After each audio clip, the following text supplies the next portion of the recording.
We have not received the physical evidence and the electronic evidence that supports those assertions made by Mr. Gray.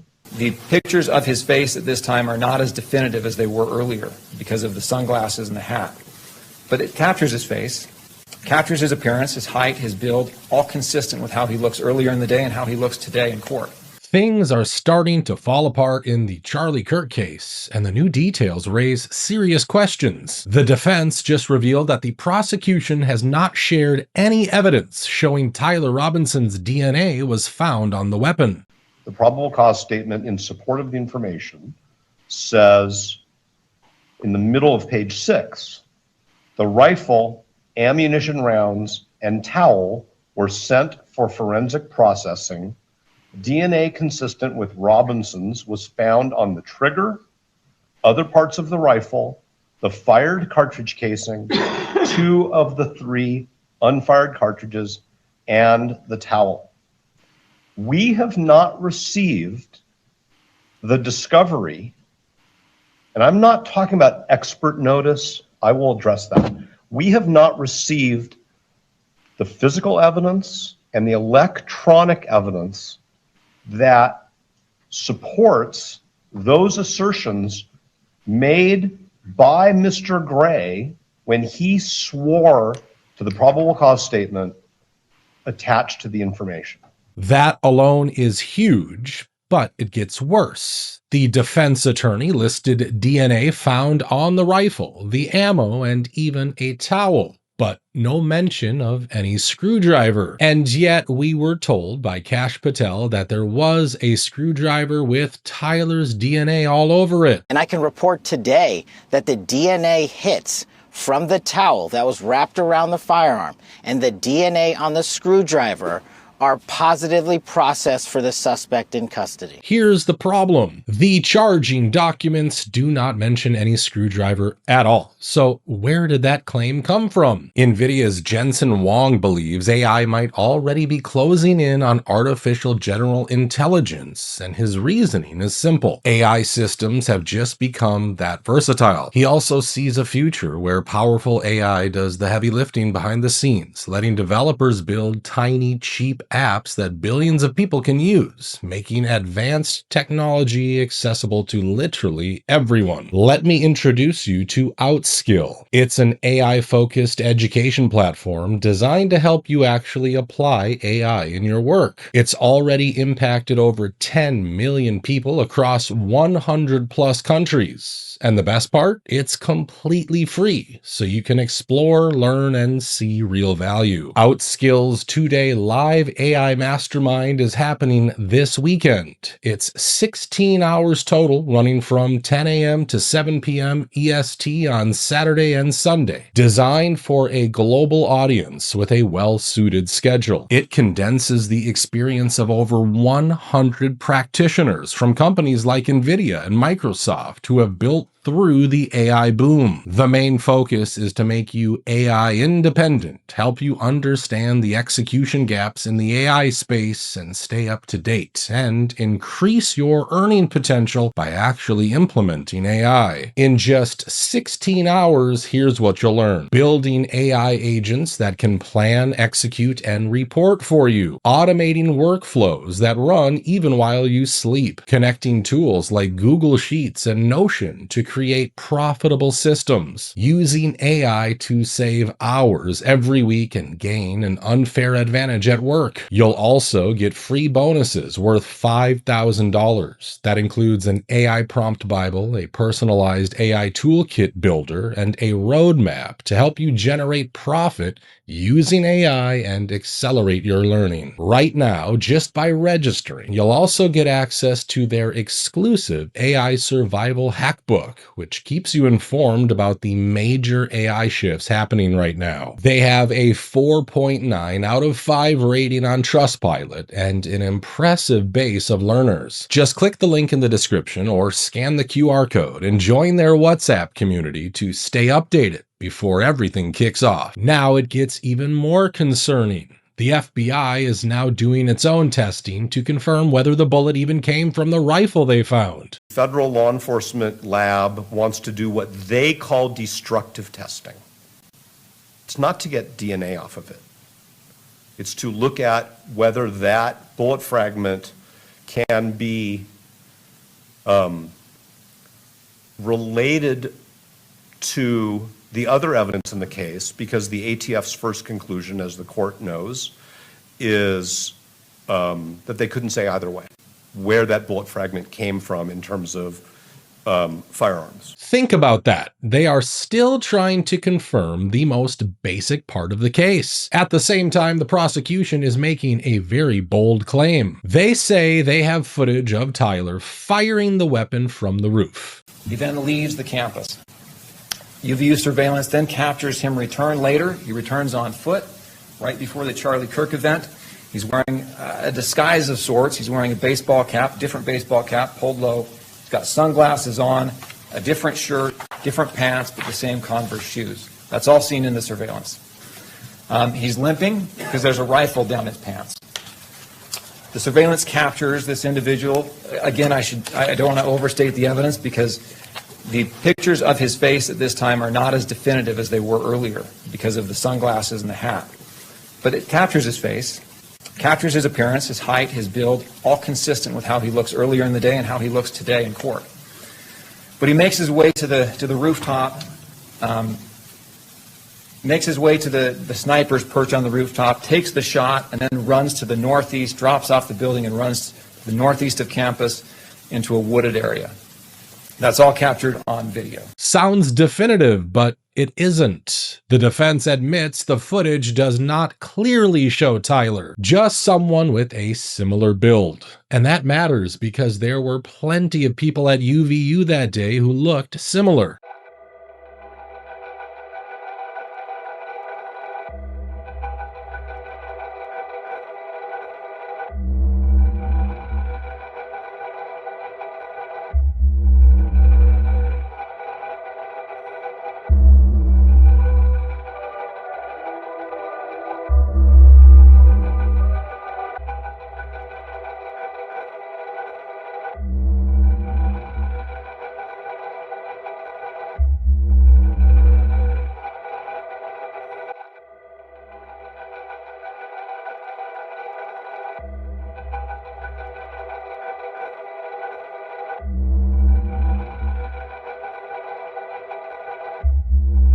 Also, we know they had many cameras that could show Tyler clearly on the roof firing the weapon, but for some reason, we got the worst quality clip possible.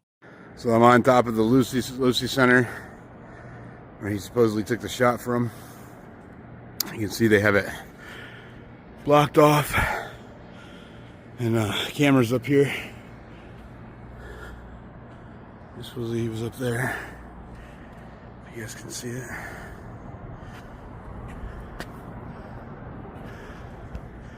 So now you have unclear footage and missing DNA evidence, and it does not stop there. Kash Patel has warned people not to interfere with this case, but during the latest hearing, the defense suggested that Erika Kirk and the mainstream media may already be influencing it. That's how widespread you think these conspiracies have gone? Yes. That's how mainstream they become. Okay. Egyptian planes? So one of your categories was inadmissible evidence, right? And I know you're not a lawyer, but you're generally familiar with, there are certain things in a penalty phase of a capital case that a victim impact witness can say and certain things they can't say, right? Sure. Like you can't express opinions about the defendant, as an example. Why is this sort of coverage prejudicial in relation to her commenting on court appearances and whether Mr. Robinson should have the benefit of discovery and her opinion about guilt and the narrator's opinion about the evidence being overwhelming? Yeah, so I mean, I think there's a lot there. I think one, obviously, there's a lot of empathy for the victim's family, and I think that's very appropriate. So she's a credible source, I would say. I think it's not ideal to have a victims saying that due process shouldn't be complied with, the idea of discovery, and why are we sharing, exchanging information, which is the way that due process works. And then the references, I've seen the evidence, I know, it's an open and shut case, essentially commenting that he's guilty, and the evidence suggests that, would definitely be prejudicial and create a presumption of guilt among prospective jurors. And this comes right after reports that there may not have even been a real threat to the TPUSA rally Erika Kirk'S skipped at the last moment. We have some news right now. It looks like Erika Kirk and Turning Point USA may have set J.D. Vance up for failure at a recent rally in Georgia, where the crowd was practically empty. Only 25% of the arena was full during a recent event where Turning Point USA held and the vice president spoke at. Because Erika Kirk was actually supposed to speak at the time the vice president spoke, and while she was pulled from the lineup due to, quote, security concerns. Well, here's the issue. Now we're learning from CBS News that the Secret Service did not determine that there were any security concerns present, so it's not really clear why Erika Kirk dropped out, unless maybe it was because the crowd size wasn't as big as they had hoped for. And while Vice President Vance went, was heckled at the event, and was at the event with only about 25% of the stadium full. Now, the excuse of security concerns didn't even make sense that night, just because if there's security concerns for Erika Kirk, wouldn't there be security concerns for the Vice President of the United States? But now we know there weren't. So what really happened? Now let's go back to Kash Patel, because he's making moves outside the case too. He is now suing The Atlantic for $250 million after they claimed he has a drinking problem. The Atlantic magazine director is alleging that you have a drinking problem, that it is getting in the way of your work running the FBI. What is your response this morning to this article?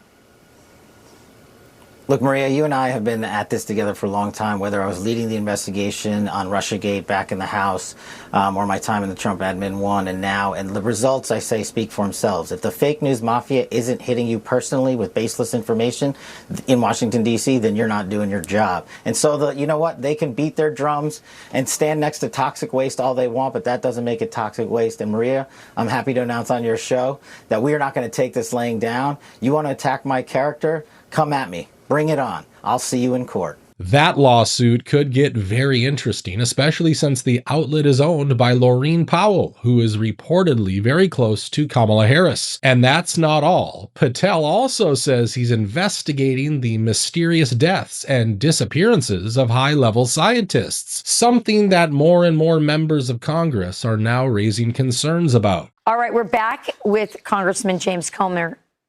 Congressman, I think we got you back here. So let's pick up. We're talking about the scientists who are missing. You sent letters to several agencies: Pete Hegseth, FBI, Chris Wright at Energy, and Isaacman at NASA. First of all, why letters? Why not just bring them in and let's get these answers right away? Well, we plan on bringing them in. We want to do everything we can to see if there's anything that they would determine would be classified. We don't want to do anything to jeopardize an ongoing investigation. I know the president said there's an ongoing investigation, but as members of Congress and as leaders on the Oversight Committee, we're very concerned about this. This is a national security concern. This would suggest that something sinister may be happening. So we want to see what we can do, and hopefully with our bully pulpit, we can maybe bring attention to this and have anyone that knows of any information out there, have them contact Congress so we can help determine what's going on here and prevent this from happening in the future. The White House and the president, the FBI is going to be spearheading the effort collectively with our partners at the Department of Energy and the Department of War. These missing and killed scientists and former professional members of the Department of Energy vary in wide range. And we're working most importantly with our state and local partners who have the jurisdiction on each of these cases, whether they be a homicide or a missing persons case. They have the evidence. So what we're going to do is collectively pull it all into one place. We started this process last week. unique. And then we're going to look for connections, like you said, on whether there are connections to classified access to classified information and or foreign actors. And then we will produce that information to the White House and the world because it's of such great public importance. And if there's any connections that lead to nefarious conduct or conspiracy, this FBI will make the appropriate arrest. Now let's talk about NASA astronaut Reed Wiseman, who just shared iPhone footage of Earth from the Artemis 2 mission.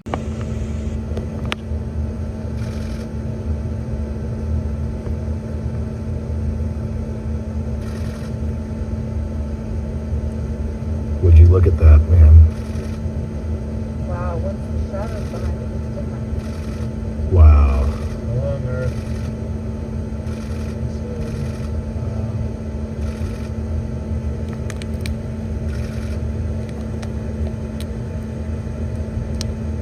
Dude.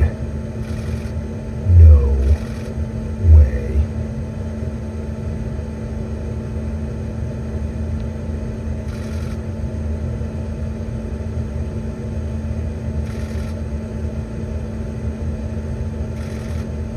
Fiend. It's gone.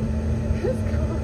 Oh my God. As you can imagine, people have questions. Why use an iPhone instead of professional equipment? Some are comparing it to the Nutella incident. They're calling it yet another ad. Others think NASA is trying to recreate the Apollo-era hype with visuals similar to the famous Earthrise image. In the beginning, God created the heaven and the earth.